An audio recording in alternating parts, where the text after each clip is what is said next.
Olá pessoal, muito bom dia. Aqui é o Dr. Rodrigo Despato, fisioterapeuta. Queria agradecer bastante o convite para participar desse primeiro Congresso Nacional Online de Terapia Manual, CONATEMA, nas pessoas dos seus organizadores, Rogério, Letícia. Parabéns pela iniciativa. Espero que se torne um empreendimento corriqueiro, né? Para todos aqueles fisioterapeutas e acadêmicos de fisioterapia que querem descobrir um pouco mais sobre esse mundo fantástico e maravilhoso da terapia manual e da fisioterapia manipulativa e como essas abordagens são efetivas, né, e decisivas no processo de restabelecer a condição musculoesquelética, eliminar dores, né, do nosso paciente que tanto procura e que tanto clama, né, por uma atenção especializada, né, e eficaz no combate dos seus sintomas, dores e disfunções, ok? Então, mais uma vez, é um grande prazer estar participando e a gente vai começar a nossa palestra agora com o tema Terapia Analgésica Funcional de Ação Rápida, a TAFAR, que é o método que eu desenvolvi ao longo da minha carreira, que tem por objetivo ocupar uma lacuna de mercado que seria o tratamento fisioterapêutico de alta complexidade voltado à analgesia rápida ou analgesia em apenas um procedimento, em apenas uma sessão, ok? Então vamos lá para a palestra para a gente poder falar um pouco mais sobre a TAFAR. Olá pessoal, então vamos começar nossa palestra. Eu acho interessante a gente fazer uma inserção sobre o contexto da dor crônica ou da dor no Brasil, sobretudo a dor crônica, porque é um processo de adoecimento que a gente tem que levar mais a sério e é um processo extremamente complexo e multifatorial. Tá? Então a gente vai ver aqui no primeiro slide, falando um pouco sobre a incidência no Brasil. A gente percebe aí, segundo os dados da Sociedade Brasileira de Estudos da Dor, a SBED, nós percebemos que a população brasileira se queixa de dor numa taxa de 30% da população brasileira, ou seja, quase 70 milhões de brasileiros, não é? E aí nós também observamos que o SUS, ele hoje ainda não tem uma capacidade de fazer um atendimento para esses casos mais complexos de dor que requerem uma atenção multifatorial, né? Então a gente percebe aí que existe sempre essa incapacidade do sistema público conseguir atender toda a demanda de procura de pacientes que clamam, né, que buscam uma analgesia para os seus quadros de dor. Ainda, segundo as fontes da SBED, existe aí alguns estudos falando sobre a dor crônica, e em um deles a gente percebe que a prevalência pode chegar até 50%, tá? Uma média de 30%, mas pode variar chegando até 50%, ou seja, é bastante importante a gente considerar que a população brasileira pode sofrer em média de dor, o número de pessoas que podem sofrer de dor no Brasil chega a quase 50%. Ou seja, metade da população do Brasil hoje pode estar padecendo de dores ou estar acometida por um processo de dor crônica. Fonte do Globo agora, a gente percebe aí, olha só que interessante, a cada 10 pessoas no Brasil, quase 4 sofrem de alguma dor crônica, que é aquela que persiste por mais de 3 meses, ok?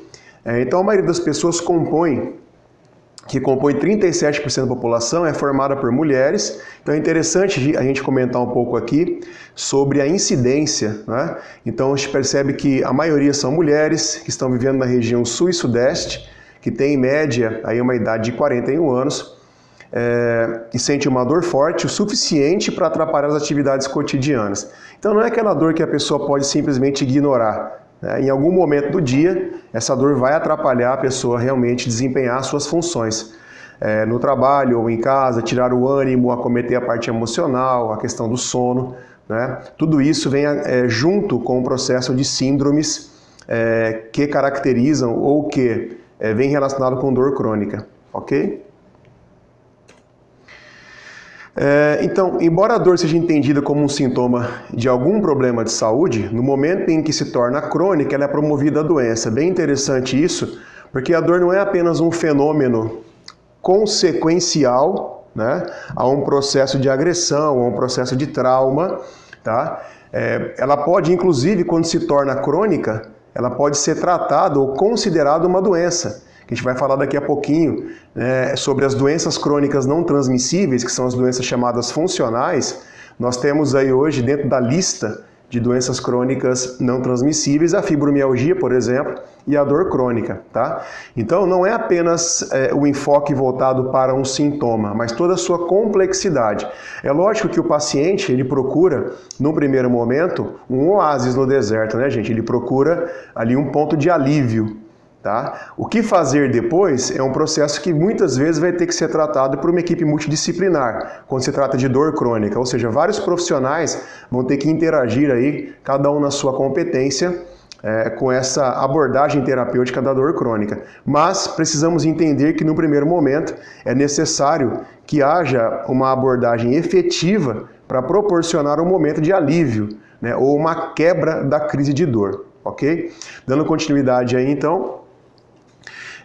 Então, assim, diz na sequência do texto que a dor, quando tratada como doença, precisa de um tratamento específico, tá? Sob pena de incapacitar o paciente para trabalhar ou realizar tarefas simples do dia a dia. Em 50% dos casos, a dor crônica compromete seriamente a rotina. Isso é outro dado importante, que é um dado até que hoje é tratado com bastante atenção pela questão previdenciária no Brasil, que existem muitas pessoas que acabam se aposentando ou sofrendo de invalidez parcial ou total, porque são portadores de dor crônica ou síndromes de dor crônica, tá? Isso causa um impacto ou um rombo muito grande na parte previdenciária, tá? Então o governo, além de ter que sustentar a saúde pública, que muitas vezes não consegue atender toda a demanda de modo específico, de modo efetivo, ainda para aqueles que têm que se aposentar aí, ou por invalidez ou por incapacidade, há um fardo aí na economia do país, né, para poder lidar com todos esses pedidos de aposentadoria por invalidez, ok? Então aqui fala um pouquinho sobre o que eu já tinha adiantado, sobre o estresse e as doenças crônicas não transmissíveis. Vocês vão perceber aí, tá, que segundo a Organização Mundial de Saúde, até 2022, 5 das maiores doenças mundiais, das 5, né, maiores doenças mundiais, 4 serão de origem funcional. São aquelas doenças que não necessariamente apresentam um fator etiológico claro. Elas se manifestam de modo idiopático ou até aleatório, ok? Então vocês estão vendo aí nessa primeira tabelinha, tá? Nós temos aqui uma lista de fatores predispositores a doenças crônicas não transmissíveis. Primeiro, o estresse, tá? Pode observar aí o estresse, déficit nutricional. Então, gente, hoje estilo de vida e a questão alimentar, elas são decisivas para poder criar um desarranjo orgânico sistêmico que pode ser um fator predispositor ao desenvolvimento dessas chamadas doenças crônicas não transmissíveis. Do lado direito aí, vocês estão observando, tem uma lista de doenças crônicas não transmissíveis e eu marquei aqui para vocês, tá, a fibromialgia e a dor crônica. Lembra que eu passei agora há pouco um texto falando sobre incidência? Lembra que nós temos uma maioria de mulheres que estão na faixa dos 41 anos de idade, então aquele período da menopausa, né, que começa a chegar próximo à menopausa, ok? Então nós sabemos que há uma incidência muito grande de síndrome de dor crônica no Brasil, ou síndrome de dor miofacial, a fibromialgia também, tá? É uma etiologia ou uma doença bastante comentada no Brasil hoje, com bastante incidência, tá? E são esses pacientes que, de um modo geral, vão nos procurar nos consultórios, buscando um alívio da sua dor, ok? Do lado direito aqui, nós temos uma tabelinha. O que é importante a gente perceber? Nesse gráfico aqui, a gente tem algumas incidências de doenças específicas, né, dentro do cenário geral, mas eu chamo a atenção aqui para baixo. Percebam que existe uma incidência de gênero que é mais específica, né? Aqui no meio a gente está vendo aqui as doenças totais, tá? Então quando eu pego todo o aspecto das doenças crônicas não transmissíveis, nós percebemos que há uma incidência maior, quase que meio a meio, um pouquinho maior em homens. Mas se eu for por doença a doença, ó, doenças psiquiátricas, mais as mulheres, doenças cardiovasculares, mais os homens, doenças neurológicas, mais as mulheres, doenças respiratórias crônicas, mais os homens, o câncer, mais os homens, as infecções parasitárias, mais os homens, causa externa não intencional, que são os traumas, os acidentes, mais os homens, condições perinatais, mas os homens também. Causa externa intencional, tá? Que são as coisas auto-infligidas, como suicídios, né? Doenças do aparelho digestivo, mais os homens, outras, tá? As dores entrariam aqui. Percebe que a questão dor crônica e fibromialgia entrou aqui no item outras, tá? Em onde as mulheres são mais numerosas. E olha que interessante também, dessas doenças todas, quais tendem a ser fatais e quais tendem a não ser fatais. Fatal, gente, para a gente não ficar perdendo muito tempo, tá nessa cor laranjinha aqui. Olha a quantidade dessas doenças aqui que tem uma morbimortalidade muito alta, né? Tá? Então não dá para brincar mais com essas chamadas doenças crônicas não transmissíveis, e as dores, fibromialgia, dor crônica, estão aqui dentro da lista, tá? Então precisamos ligar as antenas aí. As dores crônicas devem aumentar ainda mais. Esse é um dado bem interessante que tem a ver com o momento da modernidade do mundo, né? Então olha como hoje em dia todos nós estamos imersos, introspectivos, cada vez mais introspectivos, e imersos no mundo digital, né? Na tecnologia digital, celulares, tablets, né? Então olha que interessante esse dado, falando das dores crônicas devem aumentar ainda mais por conta do uso exagerado de celular, tablet, especialmente por jovens. E alguns estudos mostram que celulares e tablets são usados durante, em média, 4 horas por dia, ou seja, praticamente metade do período ativo e funcional de um ser humano, jovem, não é? E ao mexer nesses aparelhos, nossa cabeça fica no ângulo de 60 graus em média, o que faz o peso habitual subir de 7 para 27 quilos. Tá? Então esse é um hábito que tem alto risco de provocar cefaleia intencional. Então, a gente percebeu, saiu uma lista recente agora das principais incidências de dor no Brasil, e as cefaleias ocuparam o primeiro lugar, tá? De pessoas que relatam dores crônicas no Brasil. Então isso é muito importante. O tratamento não só necessariamente é aquilo que você faz, mas aquilo que você orienta. Então, uma quebra de rotina um pouco, né? A pessoa sair desse mundo digital em algum momento é bem importante para controlar esses fatores. O TAFAR, né? Então a terapia analgésica funcional de ação rápida. Uma vez que nós entendemos um pouquinho que o cenário nacional oferece, demanda, né? Para que nós possamos interagir com esses pacientes que são portadores de dores e crises de dores, dor crônica. Então, acredito que é um contexto bem importante para que nós possamos trabalhar com metodologias que proporcionam alívio no paciente. Tá? Então a TAFAR, ela foi praticamente, eu ao longo da minha carreira fiz mas todas as formações corriqueiras aí, né, que são pautadas na analgesia. Muitas delas são técnicas que permitem que o paciente tenha um resultado muito rápido com a intervenção terapêutica, e eu percebi que não há técnica absoluta, não há técnica melhor do que a outra. A técnica bem empregada, não é? E o paciente nunca vai chegar com um quadro clínico que, vamos dizer assim, nunca vai se apresentar com um quadro clínico.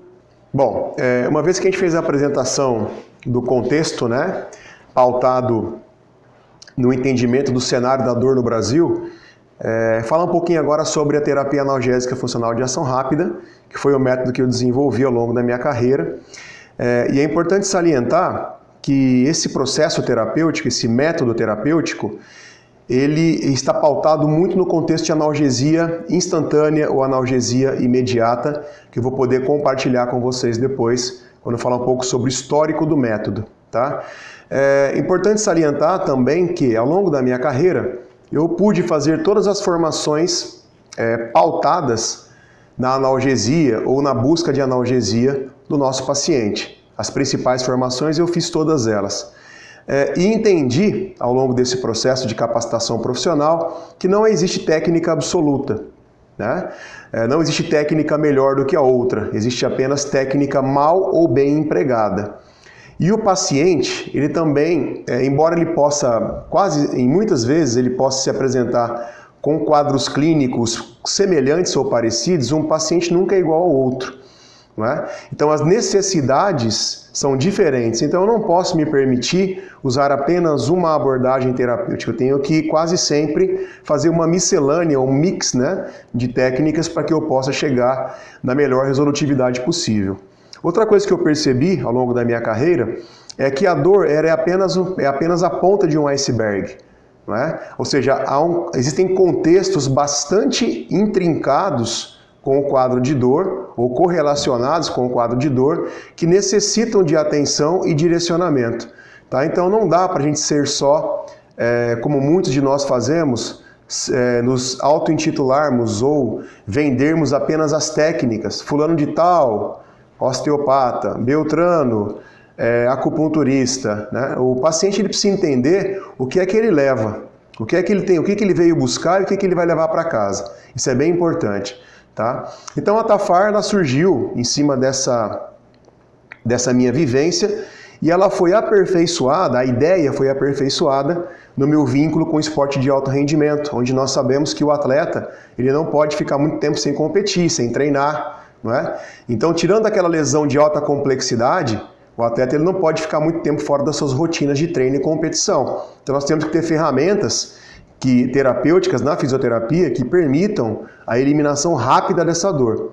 Não é? E isso também foi, vamos dizer assim, que foi a cerejinha do bolo, né, na ideia que já vinha sendo desenvolvida. Então eu comecei a entender tudo isso e desenvolvi esse sistema de trabalho, ok? Algumas perguntas, tá, que a gente tem que... Hoje em dia a gente procura muito se capacitar, mas a gente não consegue ser muito empreendedor, nem entender muito a cabeça do nosso paciente. Né? Então a primeira pergunta para a gente refletir, que profissional é você? Não é? Então, será que você é uma metamorfose ambulante? Por exemplo, eu sou. Acho que muitos de nós somos uma metamorfose ambulante, como diria Raulzito. Né? Porém, essa metamorfose ambulante, ou seja, eu tenho formação nisso, naquilo, no outro, né? Então fiz um monte de coisa, aí eu faço uma divulgação do meu trabalho, coloco lá que eu sou fisioterapeuta nisso, ortopédico funcional, também trabalho com terceira idade, na gerontologia, então você não tem identidade. Então, eu entendi que a Tafar me permitiu criar uma identidade relacionada ao meu trabalho. Então fica mais fácil a pessoa entender que eu sou um terapeuta, um profissional da fisioterapia, não é? Que foca a minha atenção terapêutica na analgesia, tratar dor. Então a Tafar ela acaba me dando essa visibilidade. Então as pessoas conseguem me entender melhor quem sou eu. Lógico que faz parte da Tafar a abordagem da terapia manual, a abordagem do agulhamento, a abordagem da fasciaterapia, a abordagem das bandagens, a abordagem da eletro, da termo, da eletro e do laser voltados à analgesia, exercícios de estabilização segmentar pós-analgesia, tudo isso faz parte do pacote Tafar. Mas se eu falar tudo isso para o paciente, ele não vai entender. Então é importante que a gente consiga se definir melhor para que o nosso paciente consiga nos compreender melhor. Aí a segunda pergunta, você tem algum diferencial?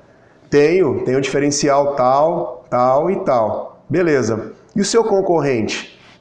Né? Então, eu assisti um filme ontem que falava muito dos revolucionários do pensamento, né?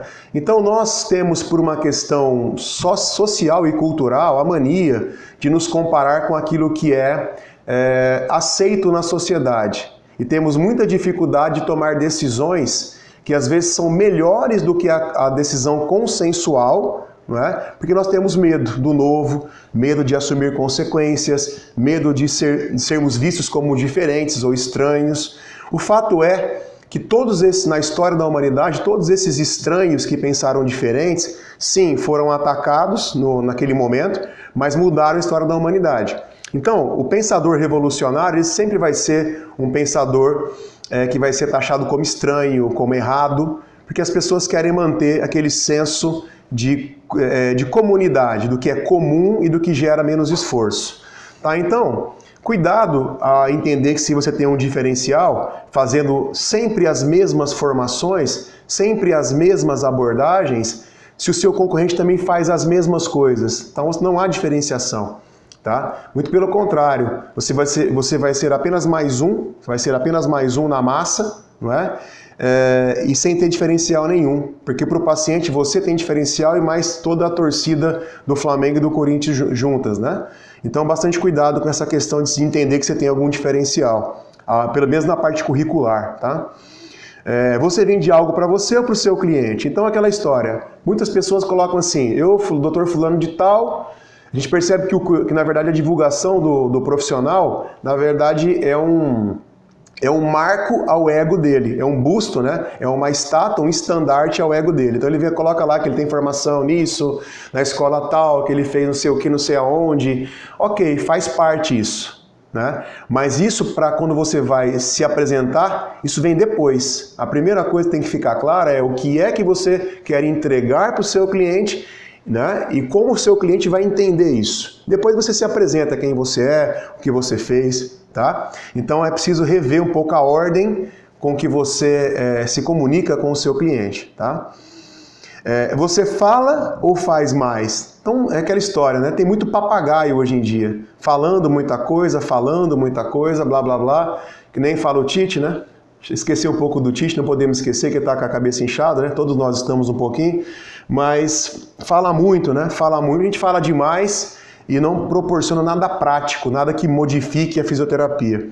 Né? Então, eu prefiro que a gente possa pensar um pouquinho em fazer mais, respeitando todas as premissas da profissão, todas as questões éticas, disciplinares da profissão, mas fazer mais e falar menos. Né? Qual é o valor do seu produto, da sua embalagem? Muita gente cria um produto de embalagem 10, só que entrega, na verdade, um produto 5. 3, 2, 1, isso não dura. Só layout, né? Só rostinhos bonitos, sorrisos, não permitem que você fique no mercado muito tempo. Tá? O ideal é que nós tenhamos um produto 10 com uma embalagem 10. Outra coisa, na época da mídia social, todo mundo está usando mídia social hoje, comprando seguidor, fazendo permuta, ok, faz parte do cenário, mas há uma pergunta para vocês. É mais importante você ser popular ou ser competente? Né? Essa é uma coisa para a gente refletir.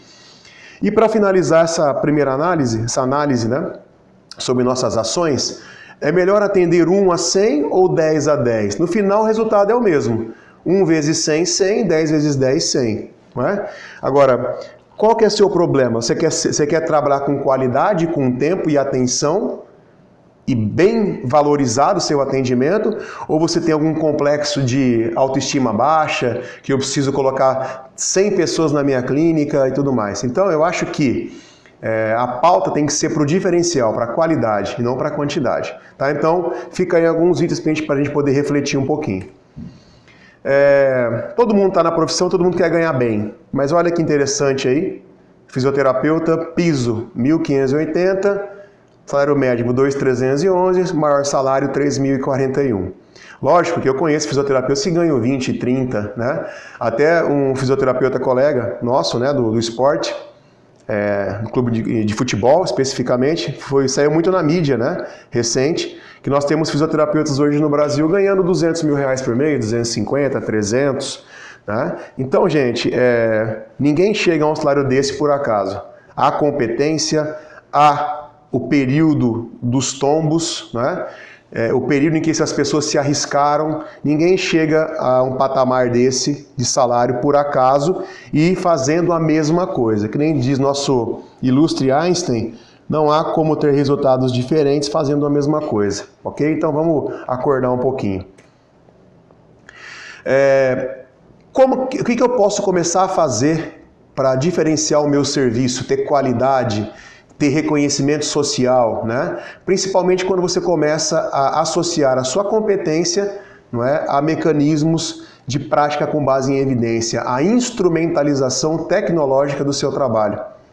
Ok? Então eu estou no esporte há bastante tempo e o que nos diferencia muito no esporte é que nós estamos saindo um pouco dessa fisioterapia mais rudimentar, essa fisioterapia mais manual, instrumental, e nós estamos começando a entender os processos sobre a ótica da tecnologia, agregando tecnologia ao nosso atendimento.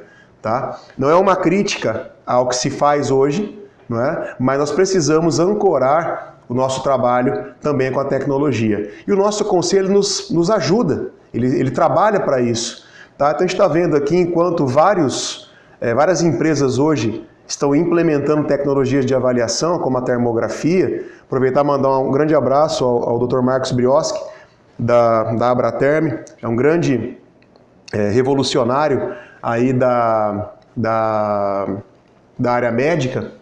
e a termografia chegou para a gente realmente poder ter uma ferramenta maravilhosa no acompanhamento dos nossos clientes, né? E poder entender vários processos que causam dor. Então, é bem importante, quem não conhece a termografia, procure conhecer, que vale muito a pena, um método fantástico, né? E nós podemos e devemos agregar ao nosso processo de avaliação e tratamento, ok?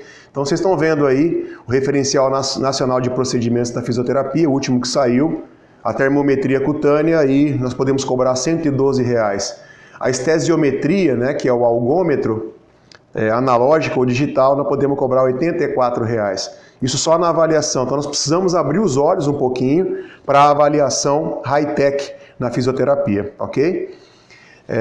Isso é bem importante que a gente possa pensar, não é? E também agregar esses valores para que a gente possa ganhar cada vez mais, ser mais valorizado pelo nosso cliente. Ok, gente? Vamos lá. Um pouquinho do histórico da Tafar. Então, eu me graduei em 99, no século passado. Não tentem pensar a minha idade, mas faz um tempinho, não é? E já me formei na época com alguns cursos de capacitação na área de terapia manual, osteopática, terapia manual global e analítica. Depois fiz uma especialização, né, também internacional em terapia manual e postural. E nunca mais parei, sempre fui fazendo outras formações, sempre pensando em me capacitar mais e mais para poder gerar o resultado que meu paciente busca, que é o alívio da dor, ok? 2000 a 2007, eu dediquei muito da minha carreira à docência, fiquei muito tempo na docência da fisioterapia, tanto em graduação quanto pós-graduação. Hoje continuo, né, dando aula na formação Tafar e também com alguns cursos particulares que eu também ministro. E também nessa época de 2000 a 2007 eu ingressei no Comitê Paralímpico e ali eu tive a oportunidade de, como eu falei, a cerejinha do bolo. Ali eu entendi como que os processos de analgesia precisam e podem ser mais rápidos, mais instantâneos, porque eu tenho que manter o atleta em boas condições para treinar e para competir. Tá? E agora, de 2000 a 2016, a gente vem desenvolvendo mais o sistema de trabalho. Então, eu estou há quase 11 anos com o esporte de alto rendimento. Tive a chance de participar e a oportunidade de participar de 3 Jogos Paralímpicos, 6 Campeonatos Mundiais, 3 Jogos Pan-Americanos, enfim. Então, a gente conseguiu usar o contexto terapêutico da Tafar em cenários de excelência e em cenários que realmente precisam do resultado instantâneo. Então, já cansei de atender atleta antes de provas de finais olímpicas, finais paralímpicas, ou atletas que estavam não se sentindo tão confiantes porque estavam com uma dor. Então, é maravilhoso quando nós podemos proporcionar essa analgesia rápida para esses atletas, para que eles possam chegar aos seus resultados. E hoje nós temos o curso de formação Tafar, nós estamos hoje chegando a 1000 alunos que já fizeram a formação e nós estamos atualmente com cerca de 200 matriculados em quase 10 cidades no Brasil. A propósito, em breve vai ser lançado o acesso premium ao Conatema, então todos os colegas que fizerem a aquisição do acesso premium vão ter um número enorme de benefícios, inclusive na formação Tafar e também todos os cursos que a minha empresa oferece, que é a Elo Cursos, nós vamos estar dando um desconto bem bacana para todos aqueles que puderem, que adquirirem o acesso premium, ok? O conceito da Tafar, ele é um sistema de trabalho com método de avaliação próprio, né? E opção de uso de programas terapêuticos específicos para tratar de modo eficiente a dor em uma sessão. Tá? Então, bem claro, bem direto. O princípio, então, toda a nossa atenção terapêutica é direcionada à analgesia máxima e estimulação funcional precoces e efetivas. Então, não basta eu tirar a dor, eu tenho que pensar num programa de restabelecimento da função musculoesquelética também em caráter de curto prazo, beleza? A produção de analgesia total ou o melhor resultado analgésico possível experimentado pelo paciente é o objetivo principal da Tafar.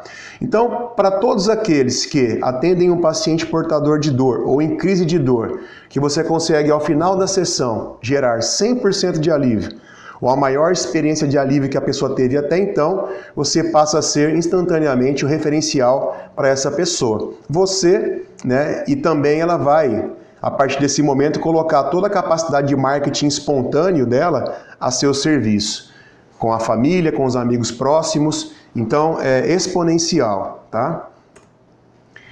Lógico, uma vez que você tira a dor do paciente ou elimina o processo de crise, tá? Respeitando a expertise e capacidade de cada profissional, a manutenção da analgesia após a primeira sessão, no médio e longo prazo, podem ser obtidos com orientação de ações de autocuidado, ergonomia, exercícios funcionais, estabilização e também minimização da rotina estressante, ok? Ainda na parte de complementações, entender que toda a organização do atendimento TAFAR, não é, passa por uma terapia de base, que é aquela que é voltada para gerar o maior alívio possível, o alívio total.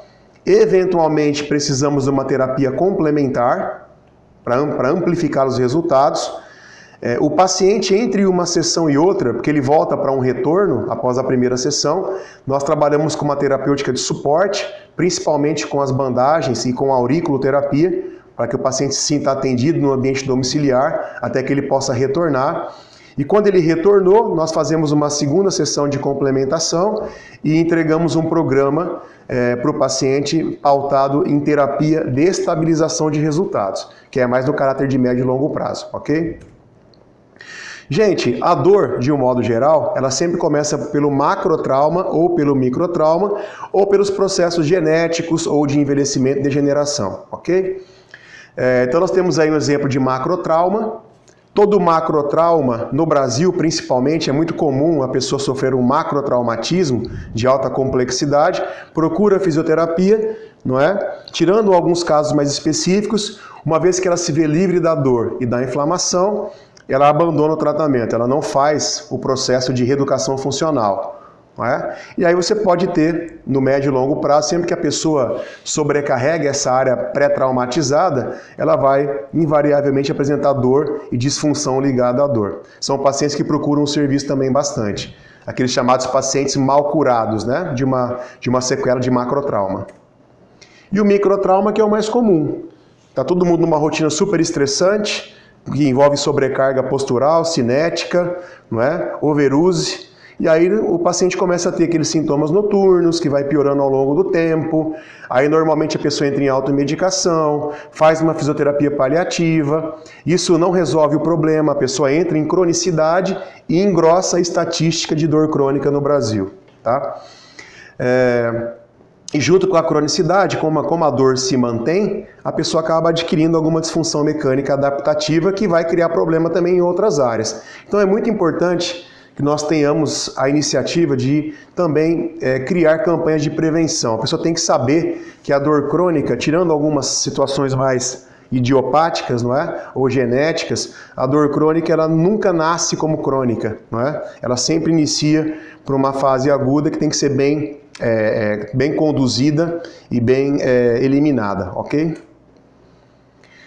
Essa questão da dor, né? Nós sabemos que a dor, o circuito da dor, não é? Uma vez que a dor é percebida nos chamados nociceptores que nós temos, essa dor ela vai interagir com o sistema nervoso e também vai criar a percepção e interpretação. Então todo mundo sabe o que causa a dor. A maioria das pessoas consegue se concentrar e prestar atenção e entender quais são os mecanismos que causam ou que ativam a dor nela. O que acontece no mundo de hoje é que as pessoas não estão atentas a isso. Lembra que a gente falou? Está todo mundo introspectivo, com a cara no tablet ou no celular cada vez mais, no computador, na internet. Então não há atenção suficiente para perceber os processos, ok? E a rotina também da pessoa não permite que ela consiga, mesmo percebendo, que ela faça muita coisa.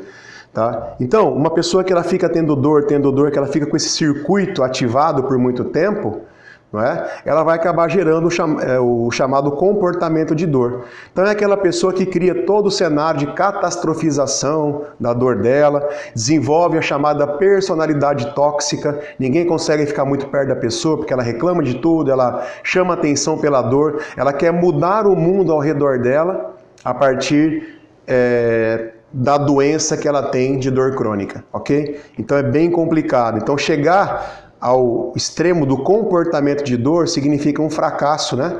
De todos que puderam interagir com esse processo da dor, não é? Porque ele não deveria chegar nesse nível. Inclusive o paciente, tá? Às vezes o paciente ele não quer abrir nenhuma oportunidade para se ver livre da dor também.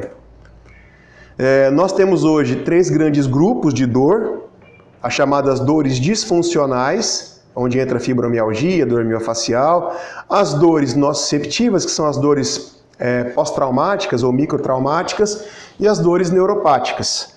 Então o paciente que está nos procurando, de um modo geral, ele está aqui, ó, nessa intersecção.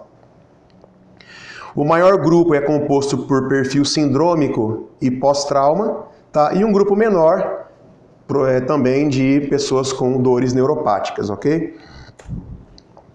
O que é importante? A dor crônica, se você acompanhar o processo de inflamação, tá? Toda dor crônica, se eu pensar que ela já foi aguda, mas ela não foi resolvida, tá? Há um processo de cronificação ao longo dos dias, meses, né? Após 3 meses aí principalmente. E as terapêuticas que nós usamos, elas têm a capacidade de conversar direto com o sistema nervoso, através das fibras de dor, não é? E com as terapias incluídas e com os programas que nós usamos na Tafar, nós microtraumatizamos o local, beleza? Nós criamos uma reagudização controlada, tá, desse processo, e a partir daí a pessoa, a gente sabe que a pessoa, quando esses programas são bem executados, nós entendemos que as pessoas, os pacientes, né, eles vão ter uma liberação muito grande, eles vão desbloquear alguns mecanismos neurofisiológicos da dor, sobretudo os que liberam opioides endógenos, tá? Então é bem importante que nós saibamos como conversar terapeuticamente com o sistema nervoso, sobretudo com as vias que conduzem ou que modulam o estresse agudo a partir de uma influência terapêutica que agudiza, que microtraumatiza controladamente, não é? E aí, culminando esse processo, como consequência, nós temos liberações de opioides que causam essa sensação de analgesia instantânea ou máxima no paciente, ok? Uma vez que você consegue, então, lembrar que o resultado de analgesia total, ou o maior alívio possível, que a pessoa já teve na vida dela, depende da intensidade, como é que você controla a intensidade da abordagem terapêutica. A partir disso, como você consegue ser intensivo no acompanhamento do processo e como é que você trabalha a coerência no planejamento do pós-analgesia, tá certo? Com o paciente.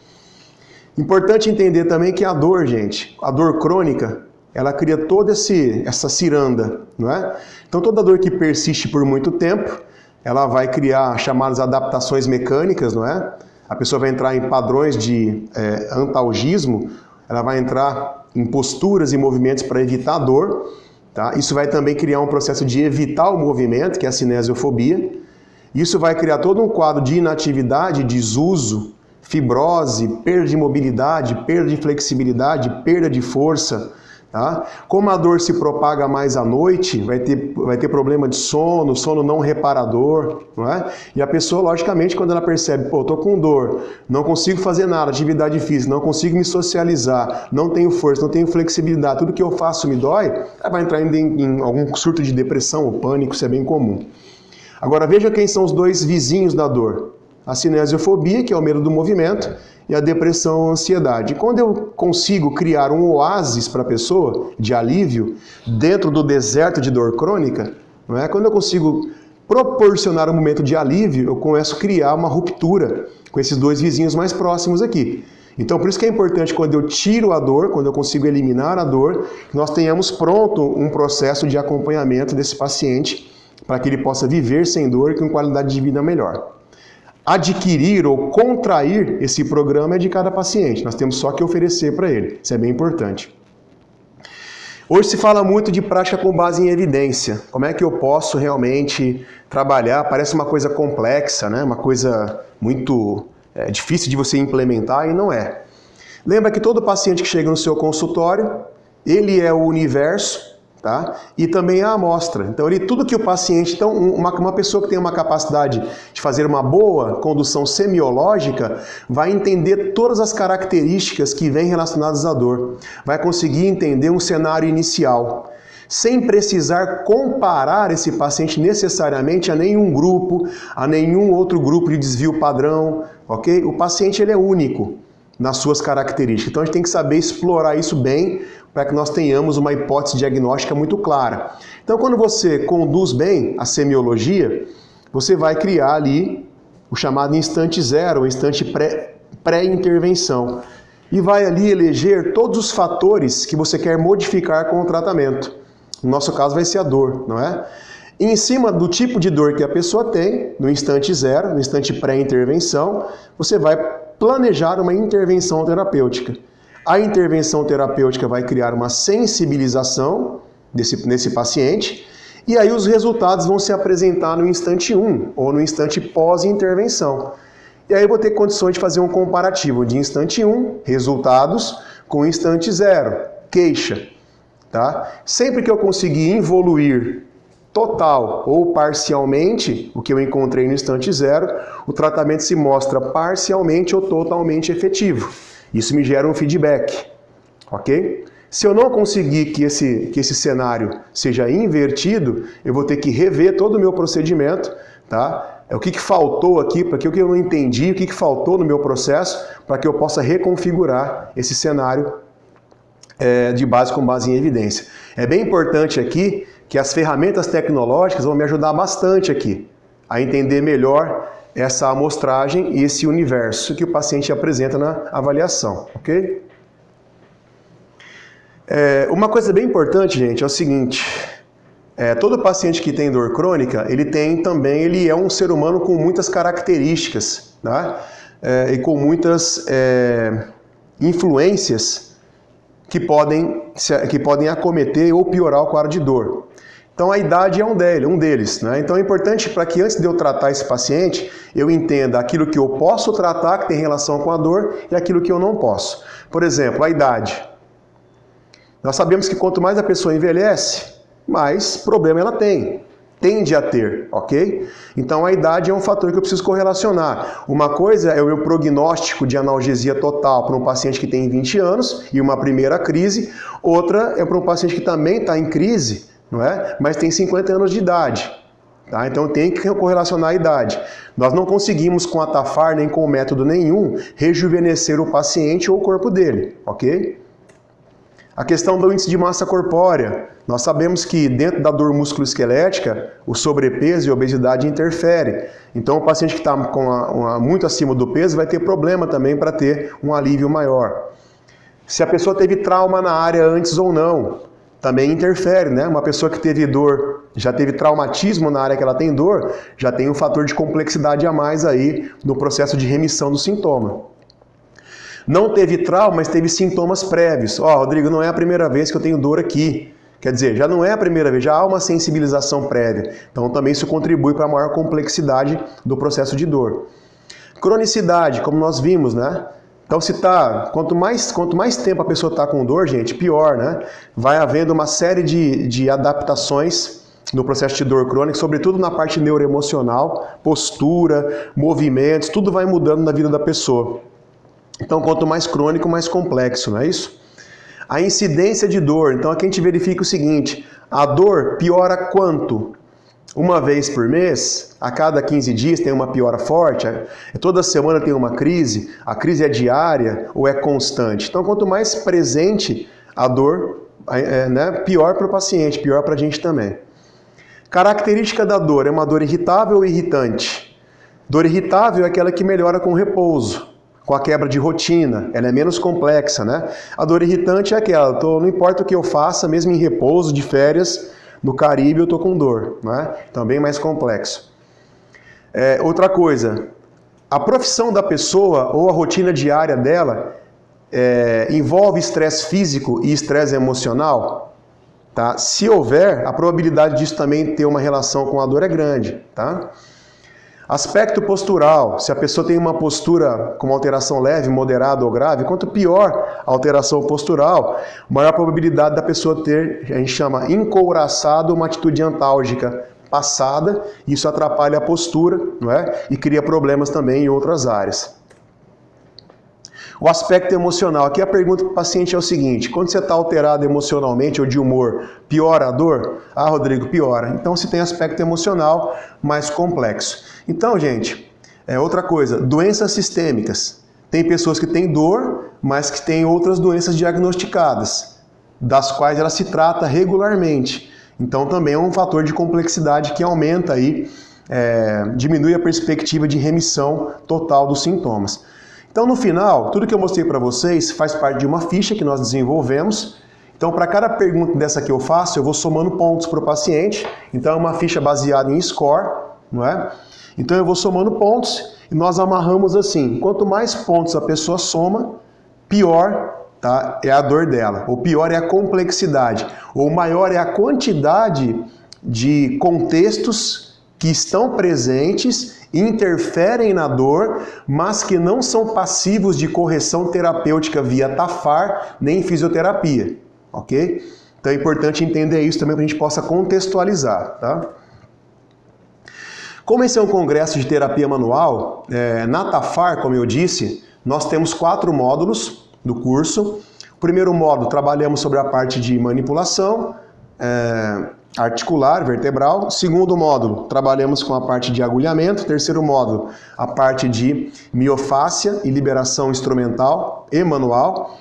E no quarto módulo, trabalhamos com bandagem, trabalhamos com laser, terapia, eletroterapia analgésica e exercício de estabilização segmentar, tá?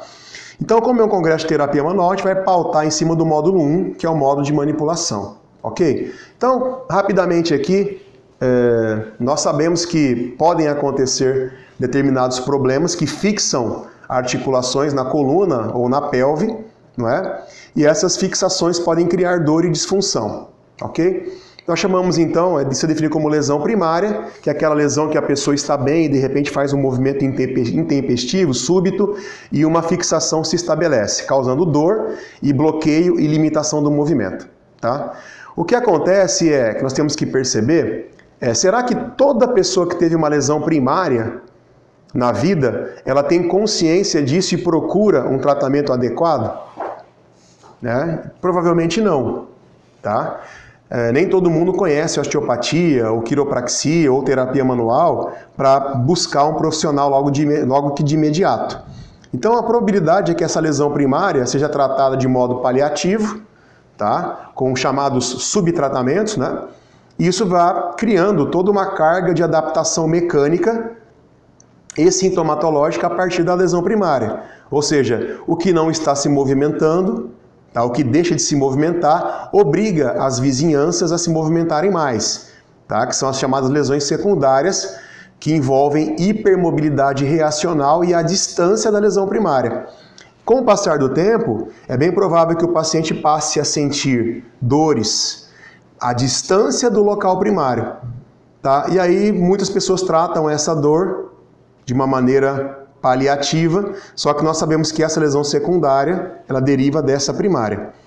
Tá? Então, apesar de existirem teorias que falam sobre cadeia de lesão, ou como que os grupamentos osteoarticulares e faciais se adaptam a partir de uma lesão primária, apesar de haverem essas teorias, muitas pessoas não sabem como conduzir isso aí.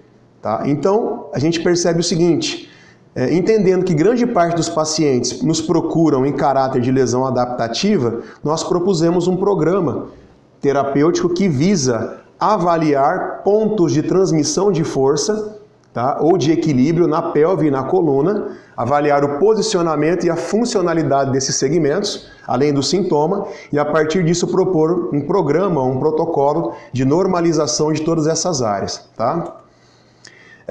Para quem não trabalha com tecnologia, nós podemos fazer então, antes de tratar o paciente, uma avaliação da dor que a pessoa refere para a gente através da escala visual analógica e também fazer uma correlação da dor com o diagrama de Mayne, onde nós também podemos apreciar a amplitude e a qualidade do movimento. Tá? Então, se a dor no segmento está sendo efetiva para limitar a função desse mesmo segmento. Então, aqui nós temos um exemplo. Vamos imaginar que a pessoa tem uma cervicalgia, tá? E nós sabemos que a cervical faz flexão. Eu represento os vetores de cada arco de movimento: flexão, extensão, inclinação direita e esquerda, rotação esquerda, ok? De modo que, se a pessoa faz a amplitude total, nós podemos ou manter o vetor do mesmo comprimento, tá? Ou podemos reduzir o tamanho do vetor, tá? Mas nesse caso aqui, vamos supor, tá? Vou fazer aqui que fica mais fácil. Tem algumas formas de interpretar ou de conduzir o diagrama de Maine, tá? Eu vou passar que nós temos usado. Então eu representei as amplitudes de movimento todas que estão aqui, ok? Essa bolinha significa pra gente que a pessoa tem dor espontânea. Mesmo em repouso ela está com dor. Aí eu pergunto, então cada bolinha dessa significa o quê? Que o paciente tem uma cervicalgia que dói mesmo no repouso, tá certo? E eu preciso saber a intensidade dessa dor. Eu peço para ela pontuar na EVA, e ela me disse aqui 7, por exemplo. Aí eu vou pedir para ela fazer movimentos, beleza? Primeiro, a flexão. Ela fez a flexão, eu cruzei 2 vezes o vetor de flexão. Significa o quê? Que essa pessoa ela fez metade da amplitude de flexão. Quando chegou na metade, a dor piorou. Piorou para quanto? Pergunto na EVA e ela pontuou para mim aqui 9. Tudo bem? Então eu sei que a pessoa tem dor, tem uma cervicalgia espontânea de intensidade 7, peço para ela fazer a flexão e oriento ela a parar o movimento quando a dor aumenta, ok? Então ela chegou aqui no meio do movimento, cruzei 2 vezes, a dor aumentou para 9. E se ela conseguisse completar o movimento, eu não cruzaria aqui o vetor de flexão. Se ela conseguisse fazer só o comecinho, o primeiro terço da amplitude, eu colocaria 3 vezes aqui. Se ela quase completasse o movimento, mas a dor aparecesse no final, eu só cruzaria uma vez. Então significa o seguinte, se eu não cruzo, significa que a pessoa conseguiu completar a amplitude. Se eu cruzei 3 vezes, ela tem uma restrição grave da flexão. Se eu cruzei 2, moderada. Se eu cruzei uma vez só, uma restrição pequena. Aí pedi para ela fazer uma inclinação para a direita. Cruzei 2 vezes. Então, no meio da amplitude de inclinação direita, a dor apareceu. Quanto? 8. E peço finalmente a rotação direita. A rotação, eu cruzei uma vez só. Então, ela quase conseguiu completar a rotação direita e a dor apareceu no finalzinho. Tá? 8 também. Então, eu posso usar isso aqui antes do meu tratamento, trato e depois eu vou reavaliar. Tudo bem? Então, aqui eu consigo ter tanto a noção da impressão subjetiva da dor, quanto também do quanto que essa dor está atrapalhando o movimento. Por isso que a gente chama que é terapia analgésica funcional de ação rápida. Então, após o tratamento, o que eu espero? Que a pessoa não tenha dor espontânea mais, tudo bem? Ou que a EVA diminua e essas restrições também sumam. Então, eu tiro a dor e devolvo a função. Ok, gente? E o nosso eixo terapêutico.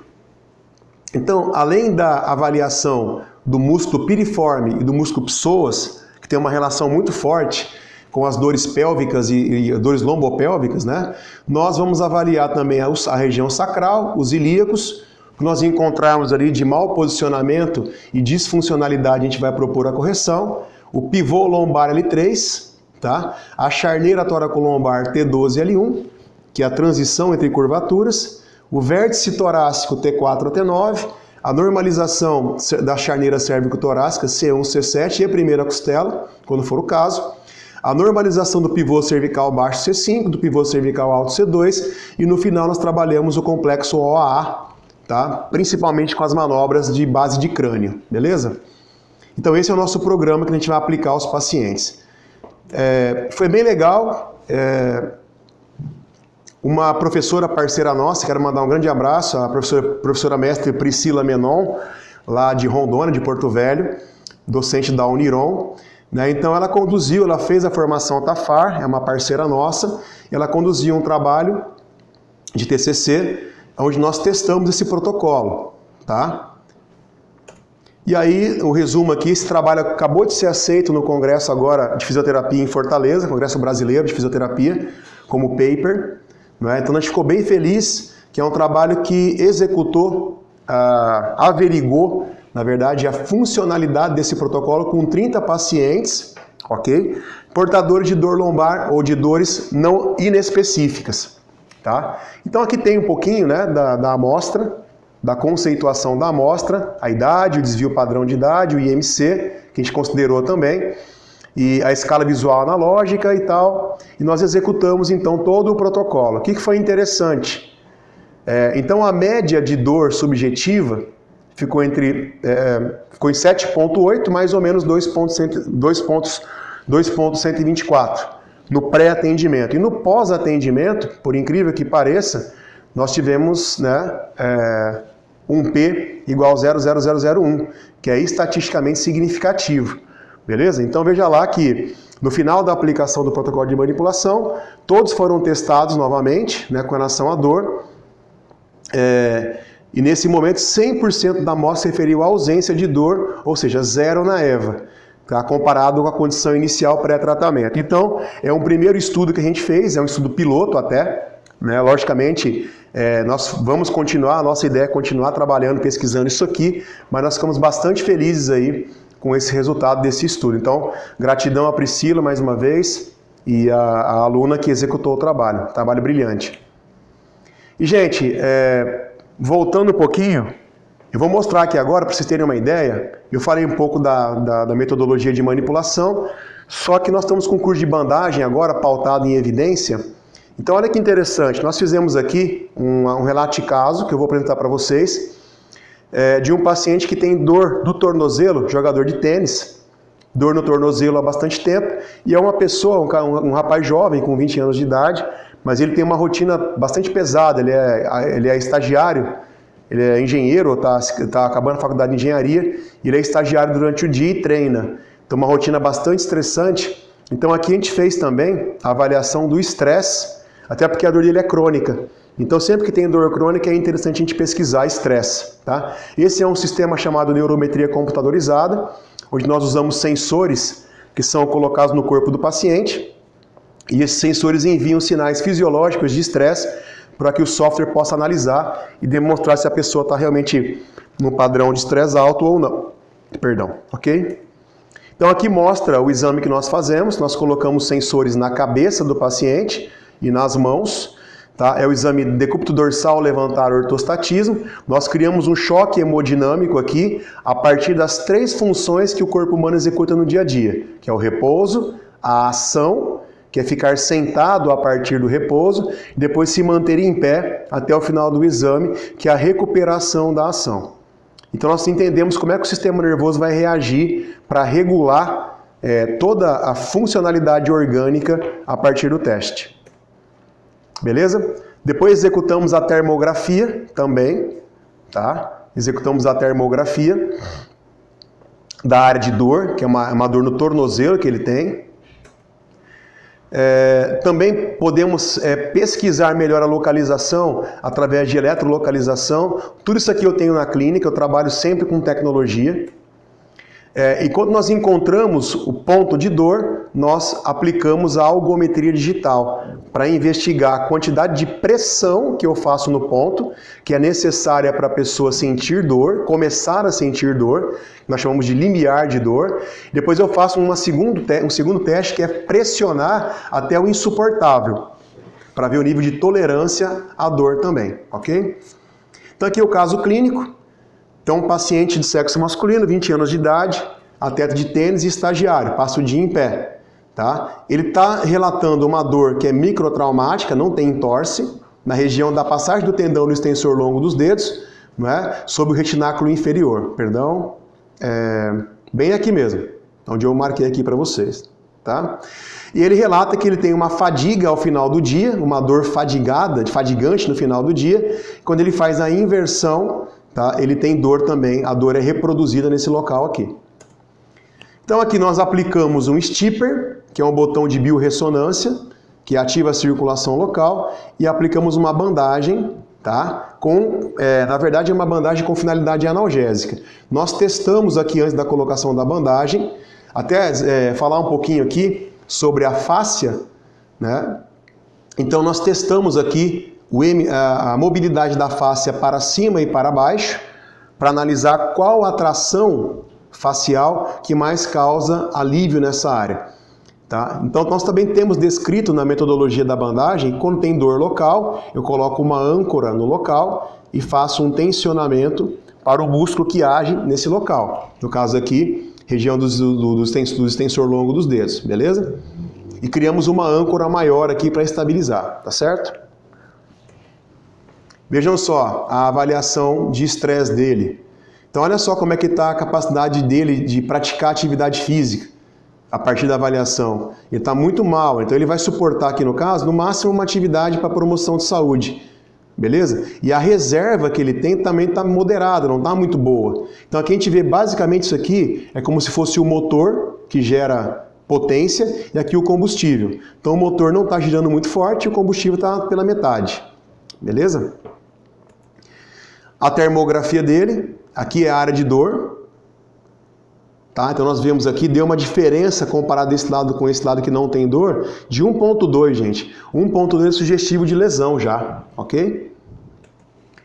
E aqui nós fizemos uma avaliação assim, ó. Então ele chegou, nós fizemos, ele disse que está uma EVA 5 no final do dia, tá? Fizemos o algômetro, pressionamos o local com o algômetro, ele sentiu dor a partir de 5,46 kgf e tolerou 10,58. Aqui foi antes da colocação da bandagem, ele fez o teste de inversão, né? Fiz o diagrama de Mayne aqui, ó, dorsiflexão, flexão plantar, eversão e inversão. Ele fez a inversão e relatou uma EVA 2. Apliquei a bandagem, tá? Ele fez de novo a inversão, a EVA caiu para 0,5. Primeiro dia. Voltou para o segundo dia, fiz 3 dias seguidos. Aqui ele relatou para mim que teve um dia muito estressante, muito cansado, ficou muito tempo em pé, não é? Então ele realmente piorou bastante, piorou aqui um pouquinho e aqui também, tá, com relação à carga de estresse. A temperatura, no entanto, caiu de 1.2 para 0.7, então já criou uma simetria melhor aqui, ok? Isso foi bem importante. E fizemos aqui a EVA, então ele relatou uma 2.5 de dor no final do dia, que ele estava com a bandagem já aqui. Fiz a algometria local. Deu 5,4 kgf de limiar, 13,22 de tolerância. Como aumentou a tolerância dele, não é? E aqui o EVA deu 3,5 na inversão e depois da intervenção, da colocação da bandagem, caiu para 0. E aqui eu orientei ele que ele ficasse o mais sentado possível, sempre que fosse possível, ok? Voltou para o terceiro dia. Os melhores resultados aqui, então ele melhorou aqui, melhorou a reserva, subiu o nível geral de fitness dele, tá? Aqui ainda se manteve em 0.7, a termografia, agora aqui foi bem marcante. Então ele teve uma EVA 2 no final do dia, o limiar de dor 9.44 e a tolerância 14.62. Então teve uma EVA antes da bandagem de 1.5 e 0 depois da colocação. Pedi para que ele fizesse alguns exercícios, tá? Ou praticasse um pouquinho do tênis. Ele voltou no dia seguinte, só que ele não conseguiu fazer. Quando ele voltou no dia seguinte, ele falou que teve um dia bem tranquilo, então olha só, teve uma EVA 0, o algômetro, o limiar foi de 7 e 16 de tolerância, tá? A EVA antes da bandagem, na inversão 0,5, depois 0. Então isso é uma condução de 4 dias de prática com base em evidência no uso da bandagem. Olha quanta coisa nós conseguimos usar para entender o processo. Notem que tanto na neurometria, quanto na algometria, quanto na termografia, nós tivemos como resultados gerais, todos os exames melhoraram ou se modificaram a dar a entender que a intervenção está sendo bem feita. Nós estamos conseguindo realmente melhorar, tirar a dor do paciente e melhorar a função, tá certo? E depois da analgesia, gente, lembra? Terminou a dor, tirou a dor do paciente, então, a ergonomia, vamos tentar corrigir o ambiente dele, de trabalho, de cotidiano, a hidroterapia, sobretudo aqueles pacientes que estão muito pesados, né? Ou que estão sem mobilidade, é bem interessante. A posturoterapia, quando a postura está muito ruim, muito alterada. O treinamento funcional, quando a pessoa está buscando um pouco mais de aptidão ou já tem condição de ir para um nível de aptidão física maior. E quando você percebe que a pessoa tem alterações neuroemocionais, a indicação do colega na área de psicologia ou na fisioterapia mesmo, a gente tem aí a microfisioterapia, a medicina germânica, bioalinhamento, a gente tem várias técnicas que se propõem a atuar nesse campo biomental, ok? Então agora a gente vai fazer uma demonstração, eu vou fazer uma demonstração do protocolo de manipulação e aí nós encerramos, ok? Então, até já. Olá pessoal, então agora a gente vai demonstrar aqui o protocolo, tá, de manipulação que nós usamos na TAFAR. A gente vai primeiro investigar qual é o músculo piriforme que está preso, tá? No caso, encontramos o músculo piriforme, vamos manter aqui a inibição por 90 segundos, ok? Depois, barriga para cima, a gente vai investigar a interferência do psoas no processo, abra a mão e os dedos, tá? Ok? Então, o lado, no caso, o lado esquerdo, tem um ponto que a gente consegue acessar aqui, por palpação, relaxa a perna, posicionei o ponto, e aqui eu vou fazer a inibição, certo? Também por 90 segundos. Barriga para baixo, põe embaixo da testa. Vamos investigar agora se há uma intercorrência ilíaca ou sacral. Tá? No caso sacro, do lado esquerdo. Encontrei aqui a base do sacro, deixa a perna relaxada. Ok? Abri a base sacral, vira o rosto para o outro lado. As duas mãos para trás, também aqui. Aí vou manipular durante a expiração. Inspira, expira, solta. Certo? Pode voltar para a posição, mão embaixo da testa. Vamos verificar L3 agora. L3. Ok, vira aqui para o meu lado, de novo. Um pouquinho mais para frente. Ok, deixa bem, corpo bem relaxado, deixa a perna solta, beleza, relaxa bem o quadril, solta aqui para soltar, não me ajuda, solta aqui, relaxa, relaxa, isso, relaxa, ok, coloquei a mão lá, esse braço, deixa que eu puxo aqui em cima, não, deixa que eu puxo, certo. Relaxa aqui, solta bem o quadril aqui. Não, deixa que eu te ajudo. Isso. Respira fundo, solta o ar. Ok. Barriga para baixo. Vamos investigar agora T12L1, os braços para trás. Pode manter em cima mesmo um pouquinho? Pode manter em cima o braço. T12L1. Ok. Respira fundo, baixa os dois braços para mim. O outro também. Aí. Expirou. Solta o ar. Certo. T4 a T9.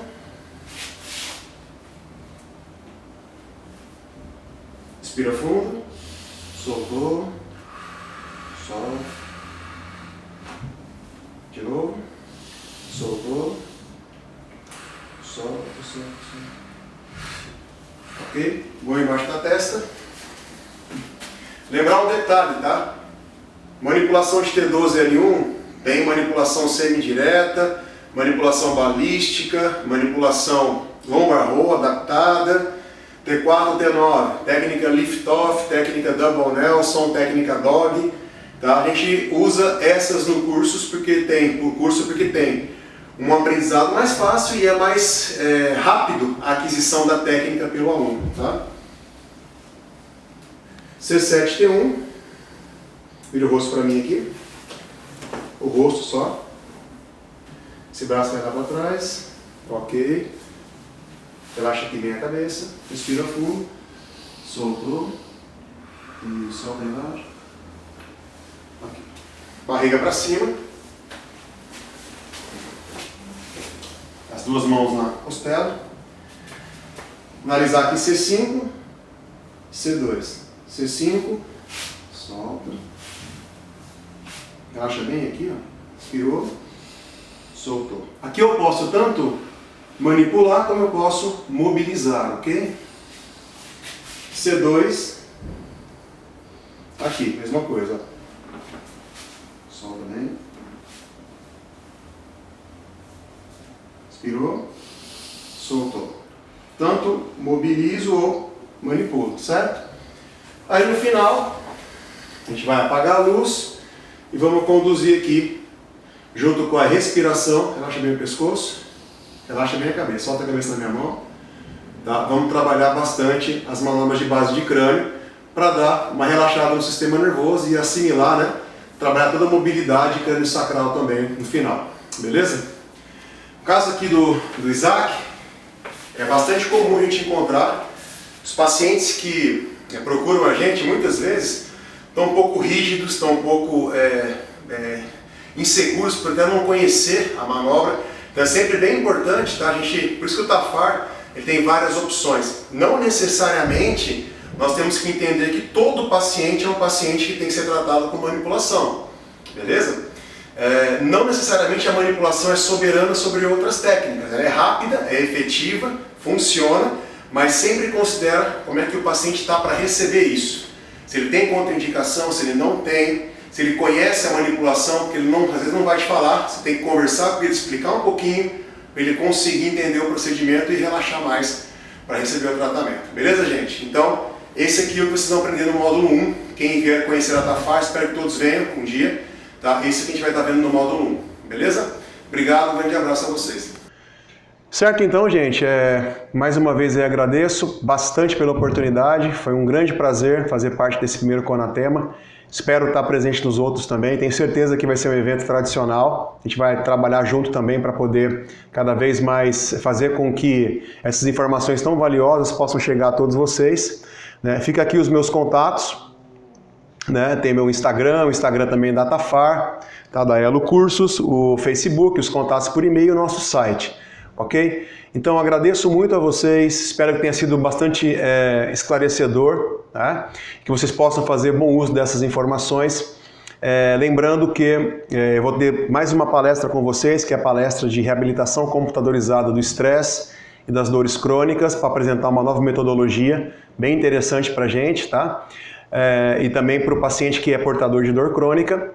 E sejam felizes, tenham bastante sucesso na carreira, sejam motivados, né? Pensar fora da caixinha sempre é importante, questionar mais, fazer mais, tá? Isso é sempre muito importante. Um grande abraço a todos. Lembrando que logo logo vai estar disponível o acesso premium, onde a gente vai estar podendo oferecer um desconto para todos vocês que fizerem a aquisição do acesso premium para fazer a formação Tafar e também todos os nossos cursos da Elo que estão no nosso site, ok? Que fica aí para vocês pesquisarem e interagirem conosco depois também. Ok, gente? Um grande abraço, fiquem com Deus. Até já. Até mais.